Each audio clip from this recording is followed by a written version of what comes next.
I have to go to the second.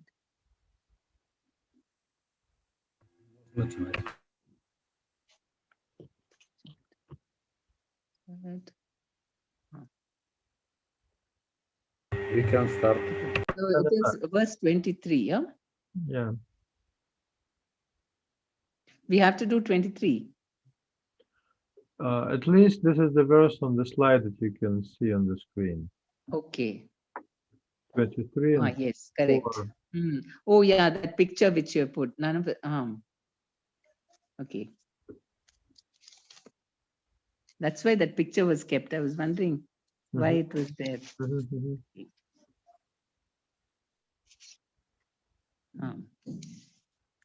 So text 23 is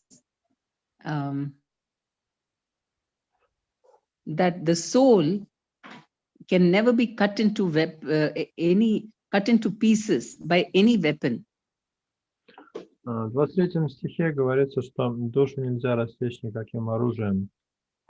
Either sword, fire, water, or wind. Сжечь огнем, намочить водой или сушить ветром. Here and now we have only experience of fire. You know, all those firearms, gunshots and firearms and all that. Only we use that. But then earlier they were using swords to kill the body, then fire to burn. Fire weapons will just, the arrows will produce fire and go and, destroy, or water weapons. And that we know, policemen put, tear gas shells or wind. So these kind of weapons were there in earlier times. На самом деле в этом стихе перечислены разные виды оружия. Нам из них, из всех известно только второй вид оружия, основанный на огне, огнестрельное оружие, но в прошлом использовалось и холодное оружие, которым рассекали противников, оружие, основанное на воде, но сейчас тоже полицейские силы используют водометы, например, и оружие, основанное на ветре, выпускались стрелы, и они приводили в действие вот эти разные виды оружия. And so Krishna is saying that in the war, you are thinking that these people are going to be destroyed. They will not be destroyed because the soul is eternal. It can never be killed. Кришна говорит здесь Арджуне, ты думаешь, что выпустив это оружие, в ходе битвы ты можешь уничтожить своих противников, но на самом деле душа никогда не погибает, потому что нельзя уничтожить никаким видом оружия.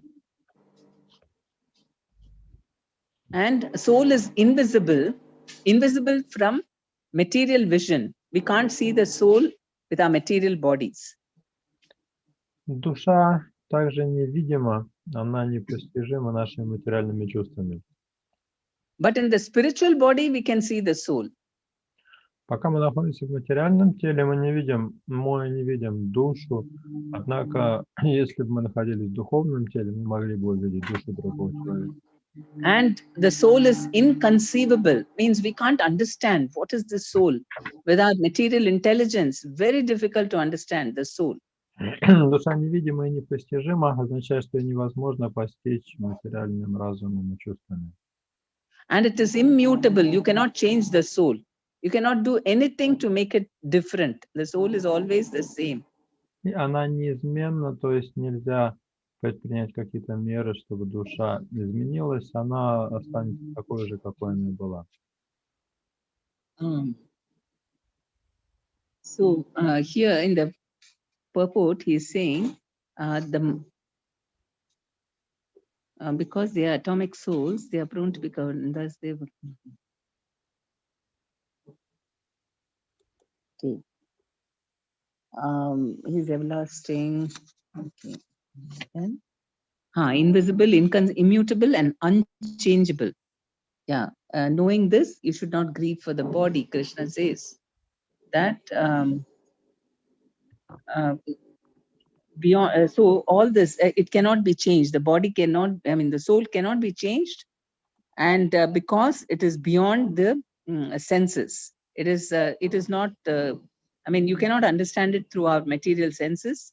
So, you cannot see it, and that is why you should not become sad about, you should not, grieve for the body, because the body is impermanent, but the soul is permanent.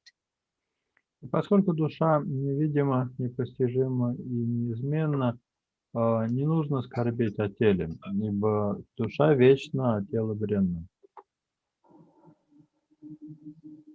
And so we have to take these words of what Shastra, Krishna himself is saying, and we have to, and then the next body is determined by our actions, what we do now. Мы принимаем эти слова шастры, эти слова, которые произнес Кришна, и то, какое тело мы получим в следующей жизни, зависит от нашей деятельности в этой жизни. And so Arjuna is advised to fight for his elevation. That is, you do your duty, then you'll get a better body in the next life. Вот почему Кришна советует Арджуне действовать ради возвышения, а не деградации. Иными словами, он должен выполнять свой долг, и тогда в следующей жизни он получит лучшее тело. But out of fear of death, if he doesn't do his duty, he'll get a degraded body. Если же из страха смерти он откажется выполнять свой долг, то следующее его тело будет неблагоприятным. So far, Krishna was explaining from the point of view of the soul. I mean, for this you require a lot of faith in the existence of the soul. До этого стиха Кришна оперирует разными понятиями, связанными с душой, но для того, чтобы рассуждать на этом уровне, вам необходима твердая вера в то, что душа действительно существует. So then, now Krishna is using another method to inspire Arjuna to fight. Но дальше, в следующем стихе, Кришна начинает прибегать уже к другой аргументации, чтобы побудить Арджуну сражаться. So if he says that, okay, I don't believe in the soul, I'm a Buddhist. I mean, if somebody, because all these philosophies existed even at that time. It's not that they're all modern, philosophies. There were always atheists and philosophers similar to Buddhists during the time of Krishna also. Он говорит Арджуне, ну, предположим, ты не веришь в существование души, допустим, ты буддист. Дело в том, что эти философии, они существовали еще и в те времена, может быть, буддизма как такового не было, но были атеистические философии, были философии, которые не признавали существование души. So that philosophy is called Vaibhashika, it is mentioned, where, so that means they don't believe in the existence of the soul. И вот эта философия, которая отрицает существование души, называется Вайбашика. So he's saying that even if you don't believe, but then the Buddhists say that there is the soul is constantly born and then it dies. Even then, he is saying that birth and death are inevitable. So you should not lament. Буддисты не признают вечность души, они считают, что душа каждый раз рождается, умирает, но даже если так, все равно душа рано или поздно умрет, поэтому какой смысл скорбеть о ее смерти? So this is the confusion of the Buddhist philosophy. They say that the body is manifest, it becomes unmanifest, and again becomes manifest. В этом изъян буддистской философии. Она гласит, что в какой-то момент тело появляется, потом оно исчезает, потом дальше оно снова появляется и так далее. So and then finally they say that when you get rid of all your karma, then you become nothing. А в конце концов, как говорят буддийские философы, когда вы отрабатываете всю свою карму, вы превращаетесь в ничто. So that is why Krishna is saying, so anyway, the body is going to be destroyed. So don't be disturbed and simply do your duty. Потому-то Кришна и говорит, тело все равно умрет, поэтому рано или поздно, поэтому не беспокойся и просто выполняй свой долг. Then So, okay. Then how to understand the soul? Krishna is saying, the soul exists not only in tiny body. I mean, the soul is so tiny. It is 1/10,000 the tip of a hair. That is the size of the soul. So, smaller than an atom. Сейчас я пропал на 2 слайда вперед надо. Но как же познать душу? Она очень мала, меньше, чем 1/100000 часть течения кончика волоса, то есть меньше атома фактически. And it exists, the same tiny soul, in the body of an elephant also it is there, and in the body of a microbe also. И вот эта мельчайшая душа поддерживает жизнь как слона, так и маленького микроба. It's not that in the elephant body there's a bigger soul. It's the same tiny soul which is in the elephant body also. То есть не нужно думать, что в теле слона какая-то большая душа, а там точно та же мельчайшая частица. So people find it very amazing. They think it is something very, very wonderful and amazing. Поэтому люди смотрят на душу как на чудо, они поражаются, когда видят ее. And so some look on the soul as amazing, and some describe them as amazing. Одни смотрят на душу как на чудо, другие говорят о ней как о чуде. And then some hear of him that is very amazing, and some people, even after hearing about the soul, cannot understand the soul at all. Третьи слышат, что она подобна чуду, а есть такие, кто даже услышав о душе, не могут постичь ее. So what is the qualification to understand the soul? Austerity, not sense gratification. Так что требуется, какие качества для того, чтобы постичь душу? Для этого необходим аскетизм, то есть отказ от чувственных удовольствий. Because the body and the soul are totally opposite of each other, but they are staying together. Дело в том, что тело и душа — это полностью противоположные понятия, но тем не менее они объединены в одно целое. If you feed the body too much, then the soul becomes, almost like you cannot understand the soul at all. Например, если вы будете перекармливать свое тело, то тогда точно не сможете познать душу.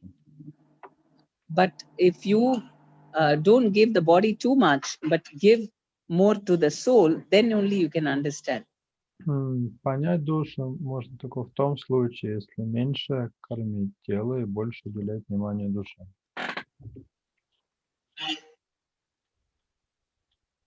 It was not clear. What is... No, it was clear, it was okay. Okay. So, and then we have to have the correct knowledge in order to understand the soul. Итак, чтобы познать душу, необходимо соответствующее знание.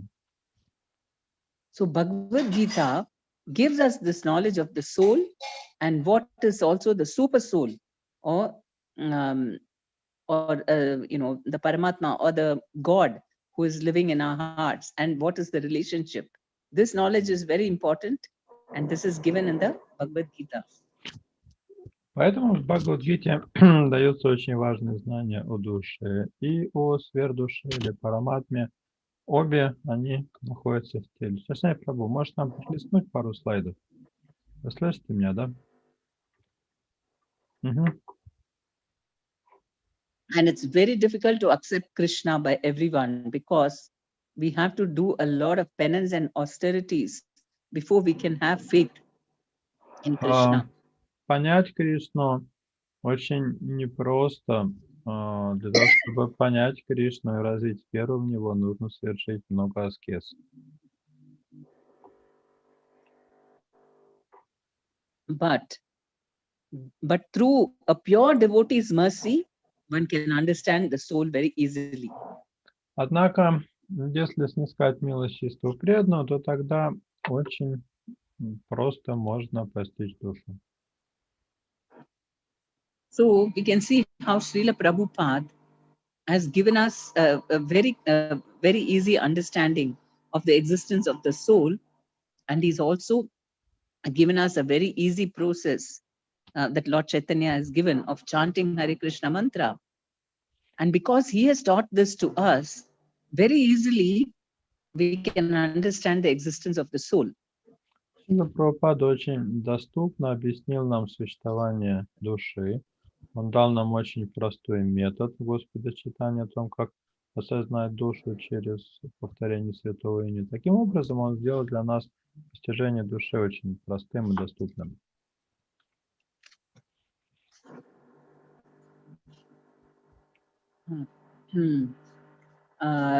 Then only when we know who we are completely, not just this body, but that we are also soul, when we have complete knowledge, that is when our life is successful. И только когда мы обретем полное знание, то есть знание знание о материальном теле и знание о душе, лишь тогда мы сможем достичь совершенства в жизни.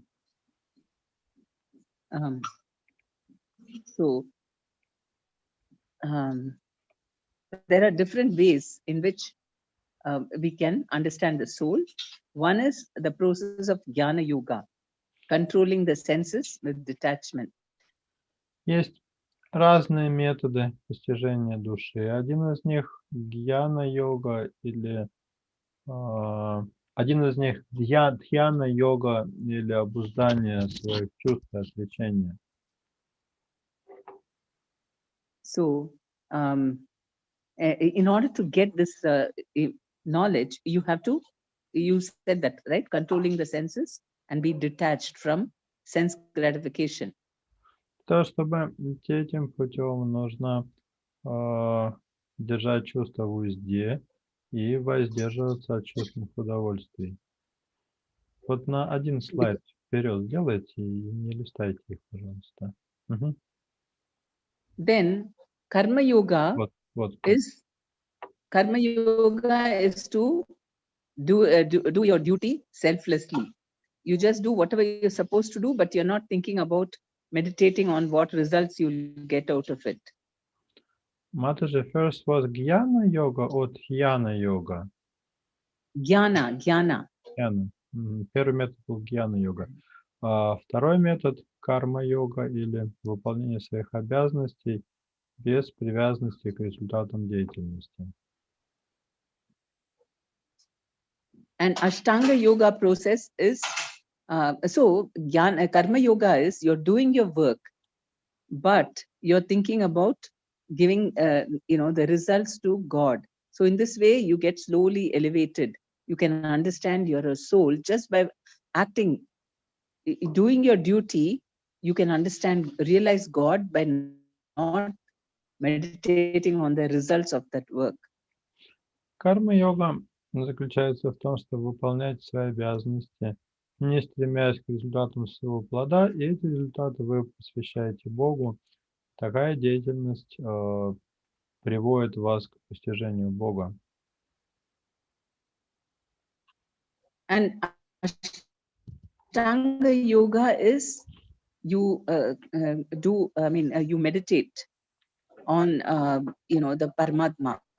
You start by controlling the senses with asanas and breathing and asanas, and then you are totally concentrate the mind, and gradually initially you're just meditating on one point, and then slowly you will realize the Paramatma in your heart.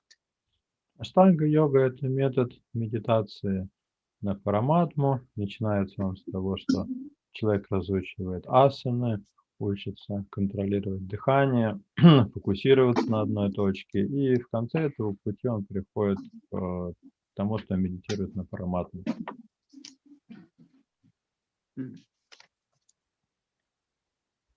And of course, Bhakti Yoga is the easiest process for this age.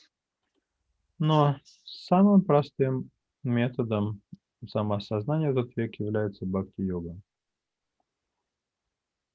Because simply by chanting the Hare Krishna mantra, you are connecting with the Lord through sound. Просто повторяя мантру Харе Кришна, мы через этот звук можем установить связь с Господом. And because the holy name is Krishna himself and you're associating with him, then automatically the soul also wakes up. Святое имя не отлично от Кришны. Когда мы повторяем его, мы устанавливаем связь с Кришной, и естественным образом наша душа пробуждается. Okay. Then, so now Krishna is also, giving him reasons why he should fight from a materialistic perspective. Далее Кришна начинает приводить Арджуне аргументы, почему тот должен сражаться, даже просто с мирской точки зрения. Someone who wants only material results for his duty. Это аргументы на уровне человека, который ожидает каких-то материальных результатов от выполнения своего долга. So, because society is divided into different varnas or castes, and our natural attraction to do a particular duty. So, then because Arjuna is a fighter, he's a warrior by nature. So, if he has to do his duty as a Kshatriya, otherwise, so that is his duty. Общество делится на 4 варны, и принадлежность к варне определяется склонностью человека к определенной деятельности. Арджуна по этой системе является бойцом, воином, поэтому его долг сражаться. So Krishna is telling him that if he fights, then if he dies in the battle, then what will happen? He'll go to the heavenly planet. So there'll be more enjoyment, longer life, and so on. Кришна говорит ему, что если он как кшатрий погибнет на поле битвы, то он вознесется на райские планеты, где он будет наслаждаться еще больше, чем он наслаждался здесь, на земле. Of course, if he actually this picture, should have been there in the previous. The 4 varnas are mentioned there in the picture. You can see that is the Brahman, the Kshatriya, the Vaishya, and the Shudra. Здесь как раз на иллюстрации показаны представители всех 4 сословий. So, and then if you win in the battle, of course, you'll enjoy the kingdom. Ну и кроме того, если Арджуна победит в этой битве, он тогда завоюет царство и сможет наслаждаться им. And if you don't do your duty, then what happens? You'll get bad karma for it, sinful reactions. Если же он откажется от выполнения долга, то что он получит за это? Он получит плохую карму или греховную реакцию. And not only that, you'll lose your reputation as a great fighter, because Arjuna is considered one of the greatest fighters, and people will just laugh at him and say that he's such a coward and he ran away. Более того, он потеряет свою репутацию, потому что у него репутация великого воина, и если он сбежит с поля битвы, то люди будут просто смеяться над ним.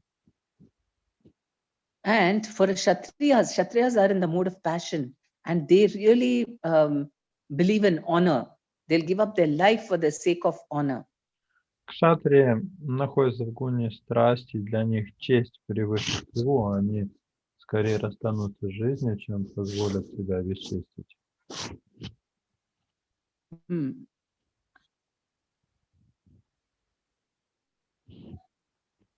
And okay. And then for a Kshatriya, losing his reputation, it will be so troublesome for him that it is better to die rather than live and see that disrespect or a bad name for himself.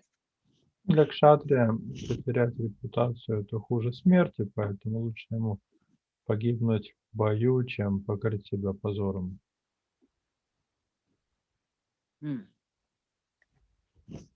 Okay, so after having he so much reputation that all the great people like Dronacharya and Shiva, I mean all the great people in this universe had blessed him and given him all great weapons So after taking all this, he doesn't do his duty, then he will have to really get sinful reactions for that. Еще до битвы на Курукшетре Арджуну благословляли и наделяли особым могуществом такие великие личности, как Дроначарья, как Шива. Он получал от них разные виды оружия, поэтому ему никак нельзя было отклониться от своего воинского долга. But on the other hand, if he did his duty, either he lived or he died, he will have a lot of material enjoyment. С другой стороны, если он все-таки будет выполнять свой долг, то независимо от исхода битвы, останется он жив или погибнет, он все равно будет наслаждаться материальным счастьем. Okay, this is on that. So now Krishna is talking from a higher perspective. So far he talked to him from a materialist perspective. Now he is telling him how to do it for a higher cause, to get liberation from material bondage. Далее Кришна переходит к другому, более высокому уровню аргументации. Если раньше он рассуждал с точки зрения долга, то сейчас он будет говорить с точки зрения высших ценностей. So, when you do a duty for the sake of a higher cause, without considering happiness or distress, loss or gain, victory or defeat, you are not fighting for any of these material reasons. You're doing it simply because you want to do the duty for a higher cause. Это когда человек выполняет обязанности ради высшей цели, его уже не заботит приобретение и потери, победы и поражения. And so we tolerate summer and winter seasons for that. We are not affected by external difficulties, but we simply do the duty. Человек, который идет по пути долга, не обращает внимания на разные превратности судьбы, он выполняет свой долг и в летний зной, и зимнюю стужу. Then what happens? It leads one to self-realization or to eternal life. You understand who you are. И в конце концов эта деятельность приводит его к самоосознанию и открывает ему врата в вечную жизнь. То есть человек осознает свою истинную природу.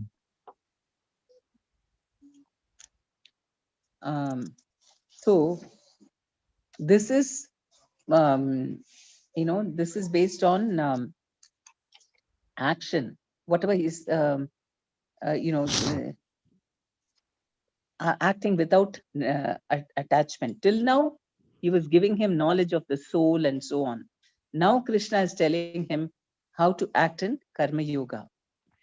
До этого Кришна, говоря с Арджуной, опирался на знания о душе, а сейчас он начинает ему рассказывать о карма-йоге. Or at least, even if you don't get liberated, you'll at least go to, you'll get a higher material life by doing your duty. И он говорит, что даже если тебе не удастся обрести освобождение, действуя из чувства долга, то, по крайней мере, ты получишь более благоприятное рождение следующее. So, and Krishna is encouraging him that even if a little bit you do in this direction, even if you are not you did 100% correctly, but you did your dharma, but maybe you're not really, you didn't do it perfectly. Still, it will protect you from a degraded life. You'll get a better body in your next life.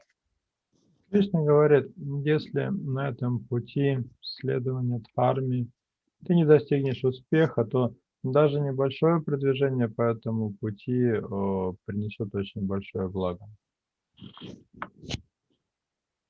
Because spiritual advancement, whatever we do in this life will be carried over in the next life. Дело в том, что все духовные заслуги и достижения, которых мы добились в этой жизни, они сохранятся у нас и в следующей жизни. And okay, so and then Krishna says in 2.41 that you can read out this 2.40 verse 40, in Russian. 40. Yes. В 40 стихе Кришна говорит: тот, кто стал на этот путь, ничего не теряет, и ни одно его усилие не пропадет даром. Даже незначительное продвижение по этому пути оградит человека от величайшей опасности. And then the next verse talks about how we should be very determined, resolute in purpose. А в следующем 41 стихе говорится о том, что мы должны быть очень решительными и целеустремленными.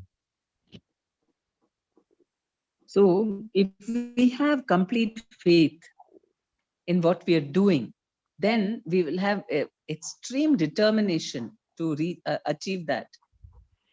Если у нас есть уверенность в том, что мы делаем, то у нас будет и большая решимость достичь своей цели. And so when you're acting for Krishna, then you don't consider external things. You just do everything for satisfaction of Krishna.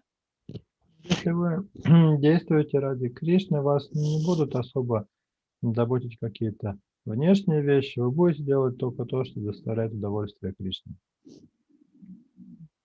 And there is no consideration of good and bad and all that, because everything is done for the satisfaction of Krishna. Человек, который делает все только ради удовлетворения Кришны, для него не существует такого понятия, как плохая деятельность или хорошая.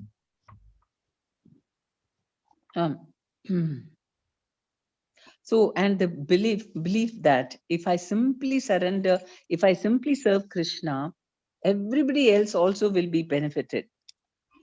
И у такого человека есть вера в то, что если он просто предастся Кришне, то и все остальные получат от этого блага. Explains how you water the root of a tree and the whole tree gets the benefit. А в связи с этим приводится пример с деревом. Поливая корни дерева, мы тем самым питаем все его ветки и листья. And Prabhupada is also saying that we should be guided by the spiritual master. Прабхупада также in this, подчеркивает in what we do.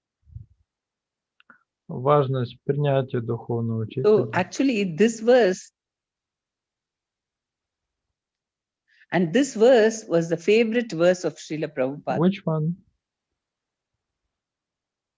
This one. Can you read the 41? Can you read the translation?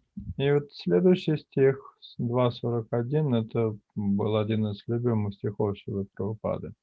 Идущие этим путем решительны и целеустремлены. У них одна цель. У потомок Куру многоветвист разум тех, кто нерешителен. Because we know how Prabhupada, he was so determined, right? His spiritual master told him to go and preach in the Western world in the year 1922. And the year he actually went was 1965. That is 43 years later. Мы знаем, что Шрила Прабхупада сам был образцом решимости и целеустремленности. В 1922 году он получил наставление от своего духовного учителя ехать на Запад и проповедовать, а осуществить он его смог только в 1965 году, то есть 43 года прошло. And so for one who is not having that kind of determination, will be, overcome by so many other things. They will forget about their duty because there will be so many distractions. Человек, у которого нет такой решимости, не смог бы столько идти к своей цели, он отвлекся бы на какие-то другие вещи.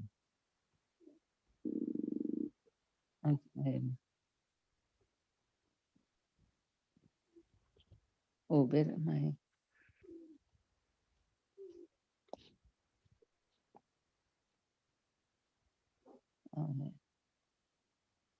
Duty as a karma yogi. Okay.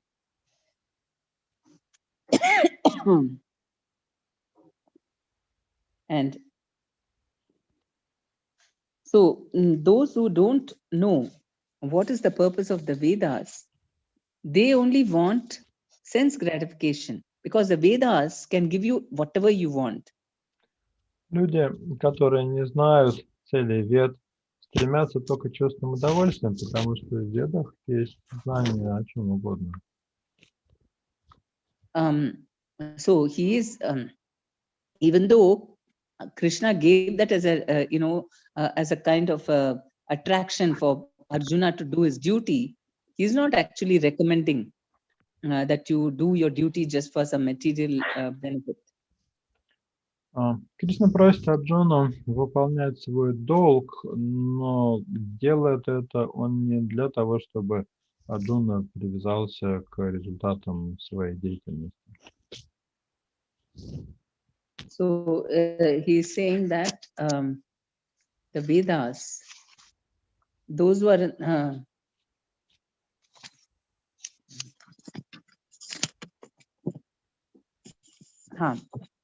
those with less knowledge, small knowledge, they are attracted by the Vedas, which are recommending various activities so that you can be promoted to the heavenly planets. Кришна говорит, людей со скудными знаниями очень привлекает цветистый язык вед, которые призывают их совершать различные кармические обряды и ритуалы, чтобы подняться на райские планеты.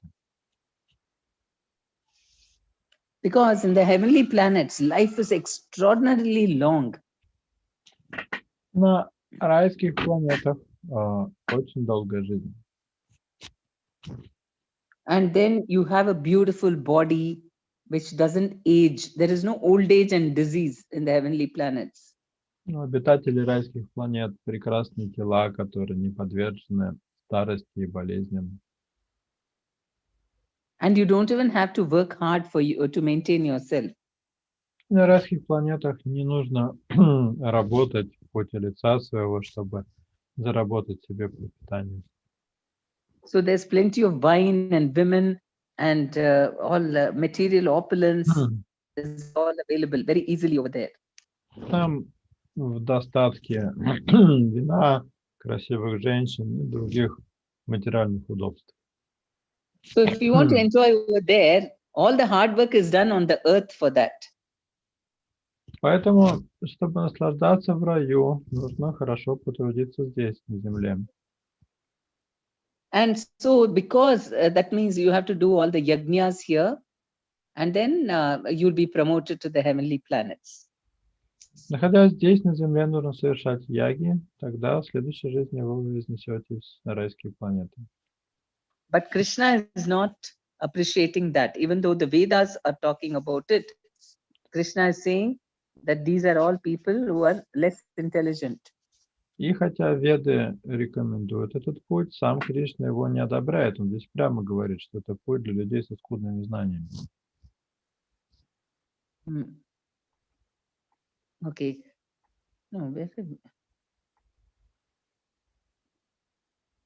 Oh. And okay, Karma Yoga or Buddhi Yoga satisfies the real purpose of the Vedas. So he. Карма-йога или будхи-йога, она позволяет достичь истинной цели вед. Because so Krishna is saying that the Vedas are only talking about the three modes of material nature, so you should rise up above that. Кришна говорит, в Ведах в основном говорится о деятельности в трех гунах материальной природы. Поднимись же над этими гунами, о Арджуна. And he's asking him to be transcendental to all the Vedas. Он просит его стать трансцендентным ко всему, включая Веды. Because the Vedas are only telling you how to become happy materially. And Krishna is saying, don't be interested in all that.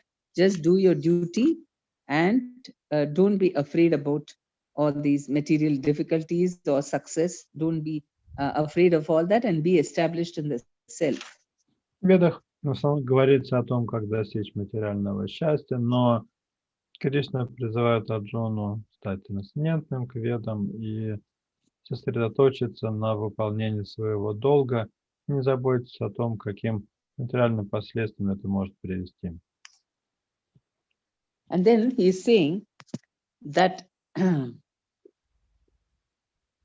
whatever can fulfill all purposes of Vedas. He is giving an example that suppose, in the villages in India, they have different wells. You know what are wells? Yes. So there are different wells, and each well is used for a different purpose. One thing is used for, brushing your teeth and such things. Another one is for taking a bath. Another one is used for cooking, like that. You have different types of wells. Another one for washing the clothes.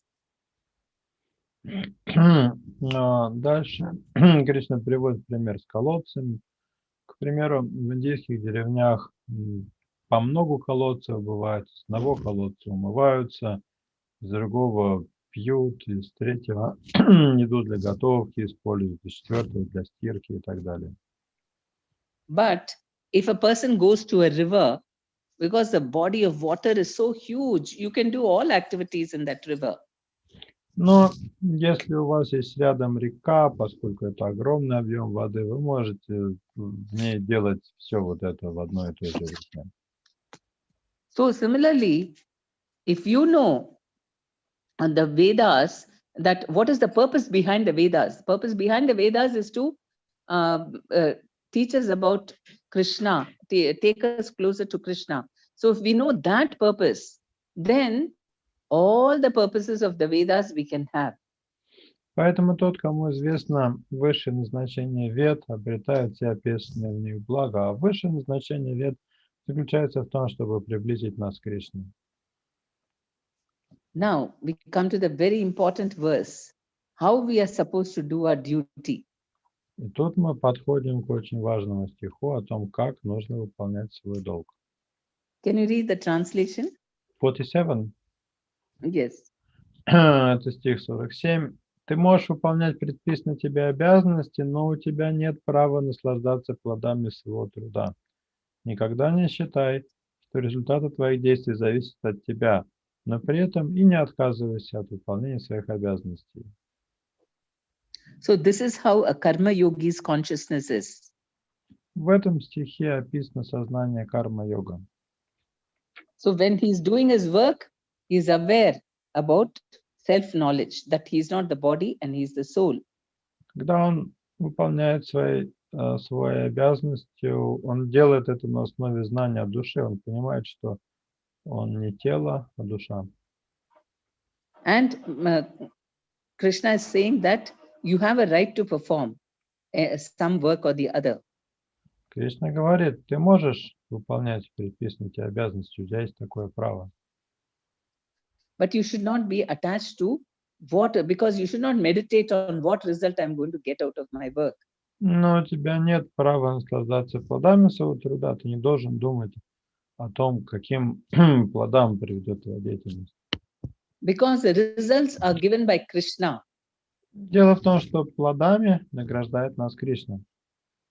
Because we think that we are creating the results, that is why we become very disturbed and we are not fully focusing on the work. А когда мы думаем, что результаты деятельности зависят от нас, мы начинаем отвлекаться и не можем сосредоточиться на самой деятельности. When we understand that whatever we may do, ultimately the result is only given by Krishna, then we'll stop worrying about it. Однако, если мы поймем, что результаты любой нашей деятельности зависят в конечном счете от Кришны, мы перестанем беспокоиться. And then if we do the work But then it comes out very well. Then what happens? We become very proud. See, I'm so good at this. I'm so expert. Обычно, если мы выполняем свои обязанности, у нас это очень хорошо получается, мы начинаем гордиться и думать, ну я, конечно, очень хорош в этом. So Krishna is saying, don't think you are the doer. Поэтому Кришна призывает здесь не считать себя вершителем действий.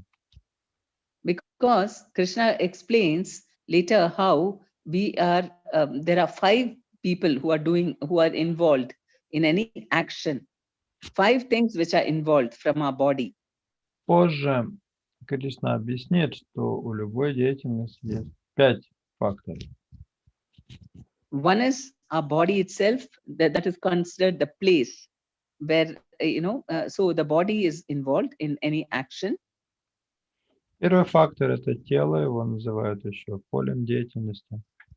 Then the place, and then the senses are considered to be the instruments. We are using all our senses, eyes, ears, nose, hands, all that in doing the activity. So they are also involved, senses. Второй фактор – это органы чувств, глаза, руки и так далее. And then the work itself, what kind of work we are doing, that also determines the result. Это инструменты. Третий фактор – это сама деятельность. От характера деятельности тоже зависит результат. And then the fourth one is the soul. The soul is involved. The soul is conscious and it is engaging in that activity. Четвертый фактор – это душа. Душа – источник сознания. Она тоже таким образом участвует в деятельности. But above all these 4 things is the Paramatma. The Paramatma is the one who is giving, permitting the work to be done and also giving intelligence to do it. Но над этими 4 факторами стоит 5-й фактор, фактор параматмы, потому что именно параматма дает знания, необходимые для выполнения этой деятельности, и дает санкцию на эту деятельность. And that is why Krishna is saying, don't think you are the only doer and become proud. Вот почему Кришна говорит, не считай себя единственным вершителем действий и не гордись. And at the same time, so you think, oh, I'm not supposed to meditate on the result and I can't even have the satisfaction that I'm doing everything and I'm so great, then okay, I don't want to do any work. Но при этом Can't be like that. кто-то может подумать, хорошо, значит, я не должен концентрироваться на результатах своего труда, я не должен себя считать вершителем действий, не смогу порадоваться, что я такой умный, что у меня все хорошо получилось. Тогда я вообще ничего делать не буду. So Krishna is saying, no, you cannot be attached to laziness also. Но Кришна говорит, нет, к такому бездействию у тебя тоже не должно быть привязанности. So that is yoga. When we are not attached to the results and we simply do our duty, that is yoga. И такая непривязанность к результату в сочетании с активным выполнением своего долга называется йога. So communism is something like this, yoga without Krishna. Коммунизм – это как раз вот что-то такое, йога, только без Кришны. Right? They make you do the work. I mean, they rather in communism, they were asked to do the work and results will be given by the government, right? Коммунизм – это когда вас заставляют работать, а плодами вас награждает государство. And you cannot feel proud that you're doing more work, so I should get more. No, according to your need only. И у вас не получится получить больше, то есть работать больше и получать больше, потому что каждому дают только по потребностям. But unfortunately, what happened, because there is no higher purpose of self-realization, most people became lazy. Но к чему в итоге это привело? Поскольку высшей цели или самопознания не было, то люди просто обленились.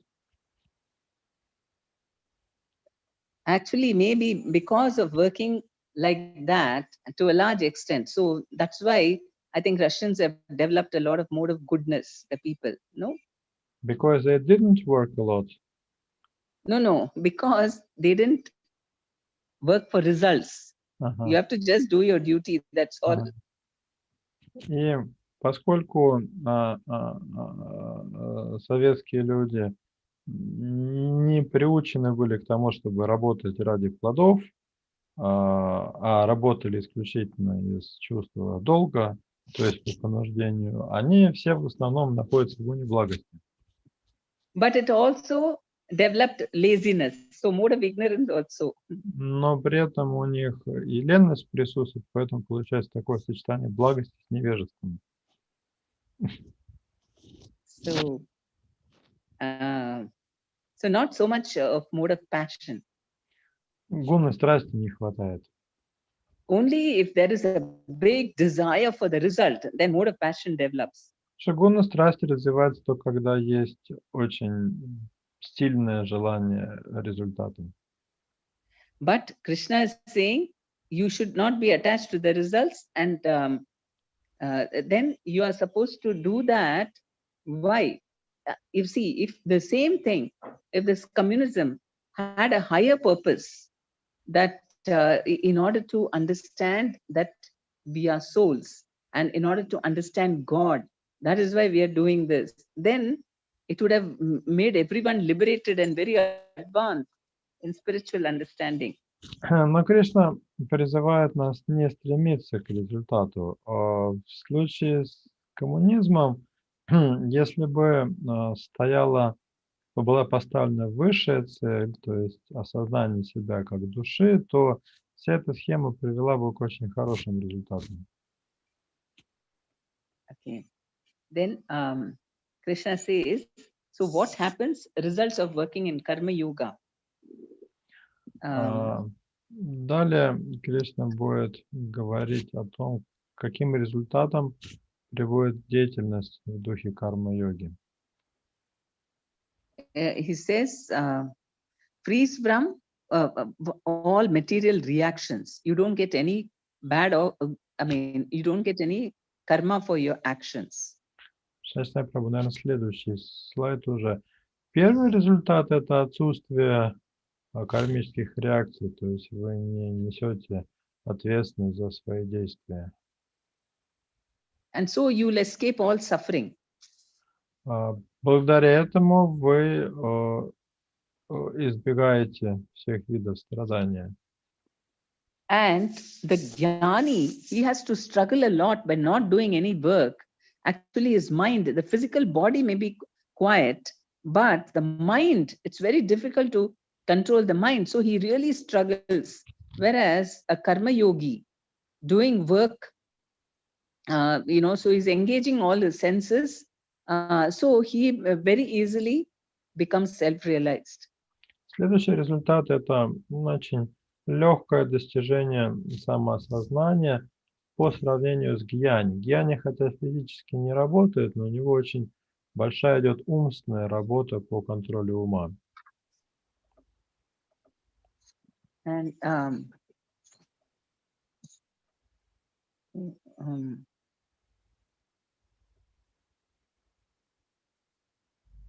fixed in knowledge,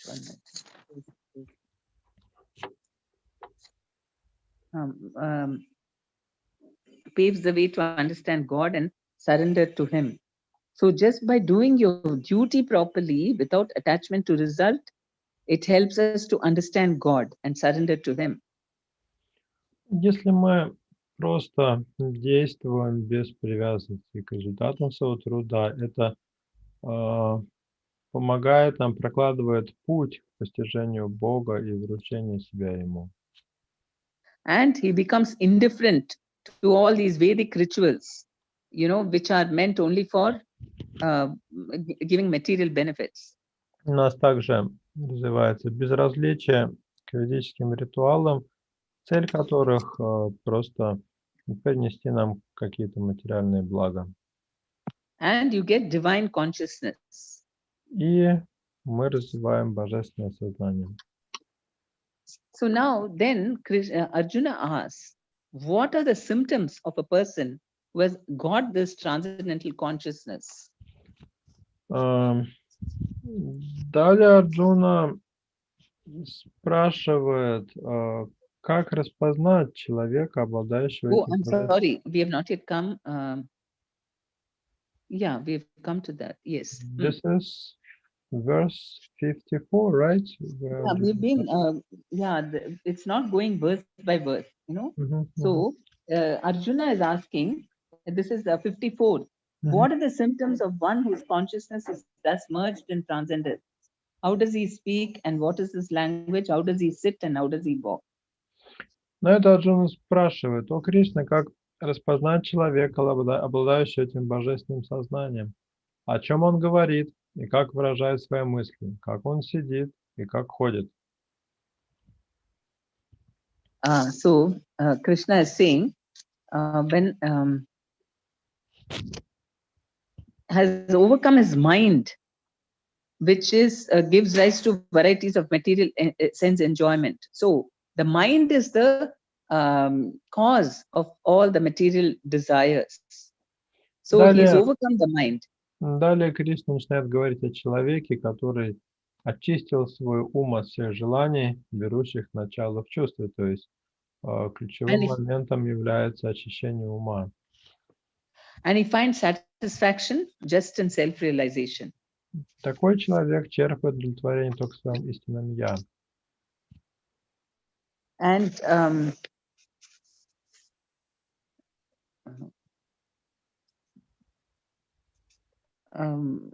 excessive, free from excessive attachment, fear, and anger. Yes. So even though there are suffering, he's not, disturbed by that. He's neither too attached, nor does he have any fear or anger. Такой человек избавился от привязанности, страха и гнева, и он остается невозмутим, несмотря на страдания или счастье. So he's not too excited when he gets something good, and he's not too disturbed when he gets something bad. Он не восторгается, когда к нему приходит счастье, остается невозмутимым, терпя страдания. And it is not that he praises something, all good things, and he is very condemns everything that is giving him pain. Он не радуется, когда с ним случается что-то хорошее, не злится, когда случается что-то дурное.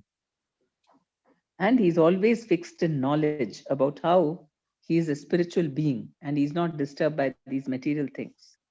Он обладает совершенным знанием о том, что он душа, а не тело, поэтому его не беспокоят все эти внешние вещи. And so that is the symptom of somebody who has come to the spiritual consciousness. Все это признаки человека, который развил в себе духовное сознание. And then he also gives the example of, one who is in the 58th verse. He's saying he uses the senses like a tortoise. The tortoise is always inside its shell. You just see the shell, that's all. But when it needs to eat or swim or something, and then its head comes out and its legs and hands also come out, and it uses it. В 58 стихе Кришна приводит пример с черепахой, говоря о том, как нужно контролировать свои чувства. Черепаха всю свою жизнь живет в панцире, и только когда ей нужно есть или куда-то ползти или плыть, она вытаскивает из панциря голову и лапы. So in the same way, the devotee also can use the senses only when required. He should control the senses, then whenever it's required, he can use it. But he shouldn't allow the senses to control him. Аналогичным образом, преданный использует чувства тогда, когда это необходимо, и при этом он не позволяет чувствам помыкать им. So one who is able to do like that, he's got divine consciousness. Тот, кто научился так действовать, обладает божественным сознанием. And he's fixed in this kind of higher consciousness because he's got a higher taste. Такой человек утвердился в духовном сознании, потому что ему знаком более возвышенный вкус. Because Krishna is so attractive that if we get a little taste of how it is to be, to pleasing him and to connect with him, then that gives the strength for a yogi to be self-controlled. Кришна очень привлекателен, и если йог смог хотя бы крупицу этого вкуса ощутить, это позволяет ему полностью контролировать свои чувства. And the senses are very, very strong. And even a very intelligent person who knows what is right and wrong, but he will not be able to control it because the senses are very strong. Но чувства так-то не очень сильны, и даже знающий человек, который понимает, что хорошо, что плохо, не так-то ему легко чувство удержать. But when we are connecting ourselves with Krishna, then the senses, it is very easy to control the senses. Но если мы связаны с Кришной, нам очень легко контролировать чувства. So in the path of jnana, where we are trying to be renounced, it's very, very difficult. You have to struggle with the mind a lot. Если развивать отречение на пути гьяны, очень сложно, потому что там приходится очень много бороться с умом. Because you don't use the senses at all in jnana yoga. There's no sense gratification at all. В гьяна-йоге чувства никак не задействованы, там нет никаких чувственных удовольствий вообще. But in karma yoga, very easily you can do. Thinking of Krishna, then senses are controlled. Но в карма-йоге есть разнообразные деятельности. Если, выполняя ее, вы думаете о Кришне, естественным образом ваши чувства оказываются под контролем. Then how does one fall down into material consciousness? Далее рассмотрим, как человек падает в материальное сознание. So, У нас мы можем в следующий раз продолжить. Maybe we can discuss this point next time because we are short of time. Okay, sure. Там у нас в прошлый раз еще Прабху хотел вопрос задать. Hare Krishna. And we have a question from Prabhu since the last time. Can he ask his question? Your mic is off, Mataji. You have switched off your mic. Yes. Yes, please. Да, задавайте, пожалуйста, вопрос. Готов ли он задать вопрос? Прабху, как вы готовы сейчас задать вопрос? Я хотел уточнить этот момент. Харе Кришна. Hare Krishna. Да я уже забыл тот вопрос, там, по-моему, по какому-то стиху связано с душой и телом, но я сейчас не вспомню тот вопрос, конечно. У меня другой вопрос есть. Давайте Есть такой, задавайте. Вот по поводу предания, вот говорится, что человек, который предался, Кришне, да, вот, то есть он любые ситуации рассматривает в свете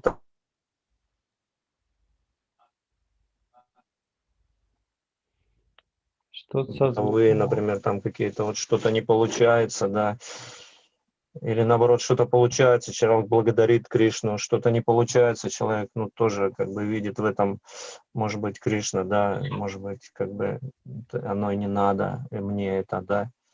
Вот, это вот момент предания, да. И в то же время я вот, У вас пропадает звук микрофона периодически.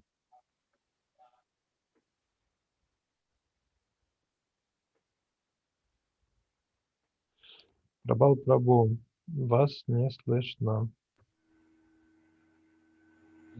Похоже, связь что-то нарушается. Прабху Харибол. Меня слышно или нет? Сейчас, да, вы можете покороче сформулировать, пока звук опять не пропал, потому что я часть слышал вопроса, но часть... Да, ну, первую часть – это момент предания, а вот вторая часть, касающая усилий. То есть вот я много раз слышал о том, что нужно максимум прилагать каких-то усилий. Например, что-то не получается у меня, и я все равно пытаюсь, что-то делаю, да, может, даже не получается снова. То есть все варианты перепробовать, и потом уже положиться на Кришну, типа, ну, это его воля. Мне вот эти два момента непонятны, да, вот как бы где момент полного предания и момент полностью все варианты использовать своих усилий и только потом предаться, вот понимаете? Все, я понял. So the question is about surrendering to Krishna. On the one hand, we know that a person in spiritual consciousness, he depends on Krishna in all respects. If something goes well, he thanks Krishna for that. If something doesn't work out as he was planning, he thinks, well, maybe it's Krishna's mercy that he's not giving me this or that result. This is on the one hand. On the other hand, we also hear from devotees that we should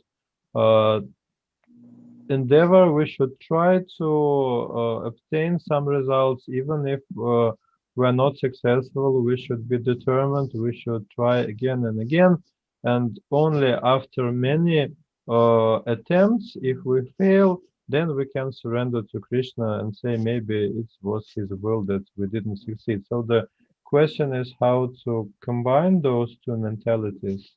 Which one is right? See, when we are trying to get results for Krishna, right? We are not attached to the results. Ну, смотрите, мы хотим каких-то результатов добиться для Кришны, то есть сами мы не привязаны к этим результатам. But whatever results that Krishna wants, we keep trying. Кришна дает нам какие-то результаты, но мы продолжаем прилагать усилия. And every time we do, each time we do, for example, if we're doing book distribution, we want to get... К примеру, распространение книг, если взять. We know that Krishna wants maximum books to be distributed. Мы знаем, что Кришна хочет, чтобы мы распространили как можно больше книг. But each time we may not be successful. Но в какой-то конкретный день у нас может не получаться. Maybe because even maybe I'm taking a lot of endeavor and still I'm not getting result. Ну, может, и много усилий прилагаем, стараемся, а результата все равно особо-то и нет. So then I think that, okay, maybe Krishna is teaching me detachment from results. Тогда мы думаем, ну, наверное, Кришна учит меня непривязанности к плодам. But we still keep trying to distribute as many books as possible because we know that's what Krishna wants. Но при этом мы продолжаем пытаться распространить как можно больше книг, потому что мы знаем, что таково желание Кришны. But we keep doing because Krishna is the enjoyer of the result. Мы продолжаем прилагать усилия, но делаем это потому, что это Кришна наслаждается всеми результатами деятельности. My enjoyment is in making Krishna happy. А я наслаждаюсь тем, что пытаюсь доставить удовольствие Кришне. So of course we can pray to Krishna, please help me so that I can make you happy. I can serve you better. Ну, конечно, мы можем молиться Кришне, пожалуйста, помоги мне доставить тебе удовольствие, помоги мне служить тебе лучше. If we think we are the doers, then we'll feel dejected. Но если мы считаем вершителем действий себя, то тогда мы будем разочарованы в такой ситуации. But when we understand that Krishna is giving the results, all I have to do is to please Krishna and ask him, please help me so that I can do it better. Если мы понимаем, что результаты дает Кришна, то мы будем просто молиться ему, пожалуйста, помоги мне удовлетворить тебя, помоги мне лучше выполнить свое служение. So we have to be in constant touch with Krishna. We have to keep praying so Нужно that he will help us. быть в постоянном контакте с Кришной, нужно молиться, чтобы он помог нам. Did I answer your question? Это отвечает на ваш вопрос? Ну да, в случае, когда связано с преданным служением, это понятно. А вот, например, в таких случаях, когда, например, преданный оказывается в ситуации, где там обращается в суд, там ему отказывают, или там что-то у него не получается в судебных тяжбах, да, и вот именно где вот этот вот момент, где он должен оставить эти вот усилия по, как бы в поисках справедливости, да, так скажем, или наоборот продолжать? It's clear when this is connected to devotional service. But Okay. in some material cases, for example, devotee goes to court, some court case, he is trying to just a minute, I'm looking for the word. He is trying to fight a case and win it. Yes, fights a case to get some justice, but he fails again and again. When to determine that one has to stop endeavoring and just leave it as it is.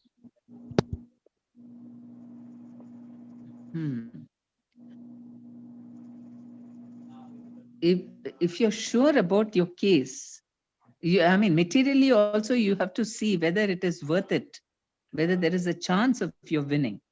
Но если говорить вот о судебном деле, раз вы это упомянули, то нужно также с материальной точки зрения здраво оценивать перспективы этого дела. But if you are on the side of the truth and you need justice, then you should fight for the justice. Если вы абсолютно уверены, что правда на вашей стороне, если вы хотите справедливости, то вы должны бороться за справедливость.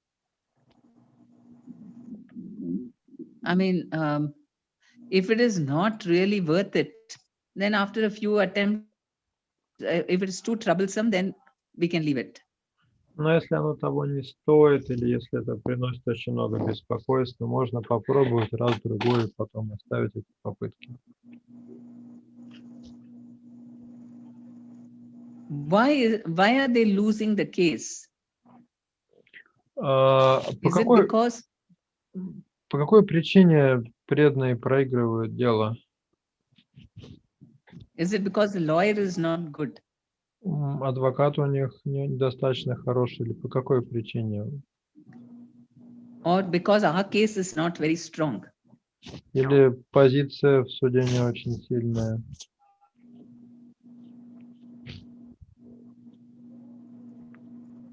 Прабhu, вы слышите, да? Это ко мне вопрос.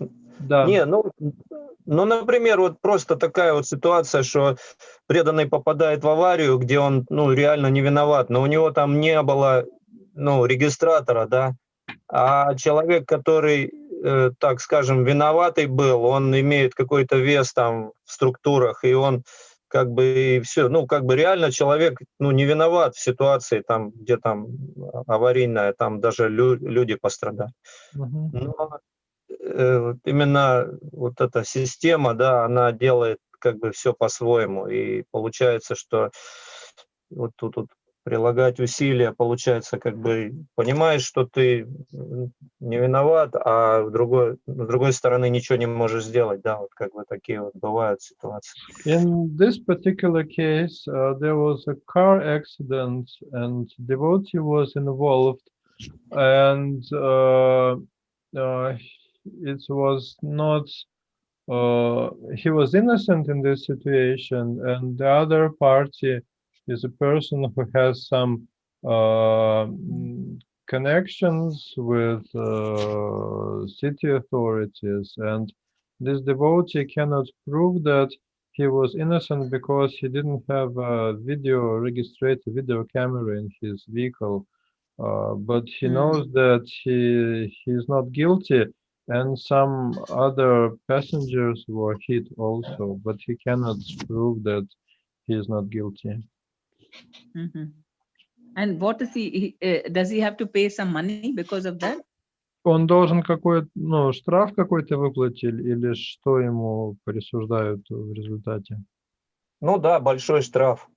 A big amount of money he has to pay. Oh.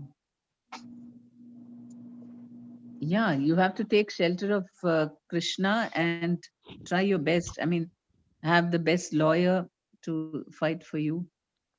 Здесь остается только принимать прибежище в Кришне и прилагать усилия, найти хорошего адвоката, чтобы он защищал. Because, yeah, the lawyer will see, how to prove it. He will know how to, he has to, I mean, if he's an intelligent lawyer, he will discuss beforehand what are the, how to prove it. There are different ways in which you can prove. Тут адвокат должен смотреть, как можно доказать невиновность, и разумный адвокат, он прежде чем браться за дело, все эти вещи обсудит, как он собирается это доказывать. So if we depend on Krishna and we do our best. Так что в этой ситуации нужно полагаться на Кришну и также прилагать все возможные усилия. But if in spite of our best efforts, things don't happen properly, then we should understand it is some past karma I'm burning. Но если, несмотря на все усилия с нашей стороны и стремление предаться Кришне, все равно обстоятельства складываются неблагоприятно, нужно понимать, что это отработка какой-то прошлой кармы. Понятно. Okay, I've got it. Спасибо. Thank you. Hare Krishna.